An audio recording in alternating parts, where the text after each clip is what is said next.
নমস্কার, কুকমেকারে সকলকে স্বাগতম। পুকুরের 4 কেজি পাক্কা মিরিক এবং একটা বড় সাইজের কাতলা মাছ কেটে রান্না করে দেখাবো। বিশেষ দিন, বাড়িতে একটা অনুষ্ঠান চলছে, তাই আজকে আমি নিজেই মাছকে কেটে গ্রামের বাড়িতে এই পুরো কাণ্ডটা করলাম। পুকুরের টাটকা মাছ, আমাদের এলাকার একটা বড় পুকুর রয়েছে, সেখান থেকে মাছ ধরে এনে সেই মাছকে রান্না করা হবে। প্রচুর ডিম বেরিয়েছে তার পেট থেকে।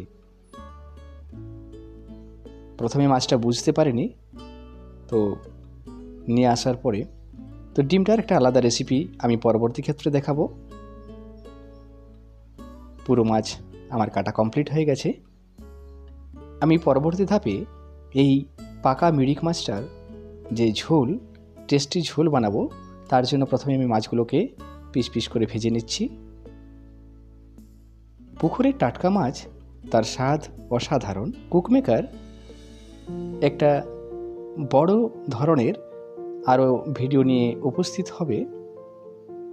এই পুরোটাই আমি আমার গ্রামের বাড়িতে করেছি।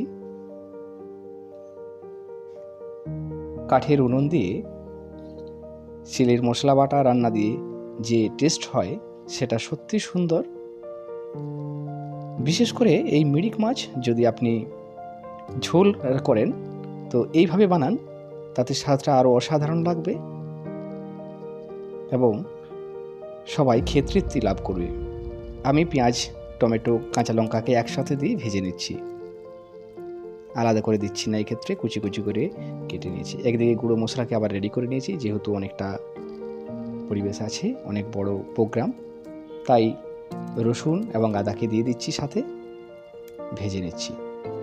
মাছের ঝোলে অল্প রসুন দিলে তার স্বাদ অসাধারণ হয়, টেস্টও সুন্দর লাগে। একটু কাশ্মীরি মরিচ দিচ্ছি,